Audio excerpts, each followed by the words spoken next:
Hi hello friends, எல்லோரும் எப்படி இருக்கீங்க? நீங்கள் பார்த்துட்ருக்கிறது நம்ம மாடி வீட்டில் வச்சுருக்க ஒரு சின்ன அல்லிப்பூ தோட்டம் தான் இது. இந்த தோட்டம்னு சொல்ல முடியாது, தண்ணியில் அல்லிப்பூ வளர்கிற மாதிரி வச்சுருக்கேன். என்னென்னா ஃபிஷ் ஃபார்ம் செட்டப்பில் வச்சுருக்கேன். ஆல்ரெடி நம்மளோட ஃபிஷ் நிறைய இருக்குது. அப்புறம் இந்த அல்லிப்பூ வந்து செட் பண்ணோன்னா நம்ம அந்த மீனுக்கு வந்து ஹீட்டில் இருக்க தண்ணி இது வந்து கம்மியாக இருக்கும். அப்போ நமக்கு மீனோட க்ரோத்தும் நல்லாயிருக்கும், அல்லிப்பூவும் சீக்கிரம் க்ரோத் ஆகும். ஸோ அதனால் இந்த செட்டப் போட்டிருக்கேன்.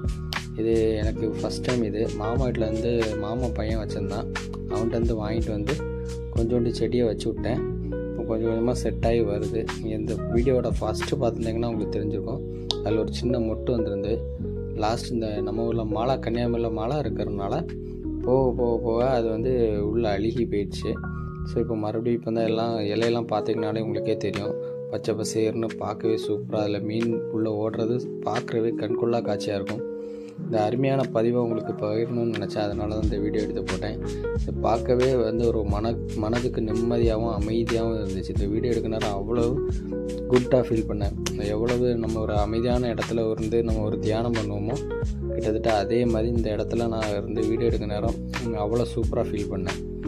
அது நீங்களும் மாடி தோட்டம் வளர்த்து அதில் இதேமாதிரி நீங்கள் ஒரு ஃபிஷ் ஃபார்ம் செட்டப் வச்சு இந்த மாதிரி மீன் வாங்கி போட்டு பாருங்கள், அப்போ தெரியும். தேங்க்ஸ் ஃபார் வாட்சிங். சப்ஸ்கிரைப் பண்ணுங்கள், லைக் பண்ணுங்கள்.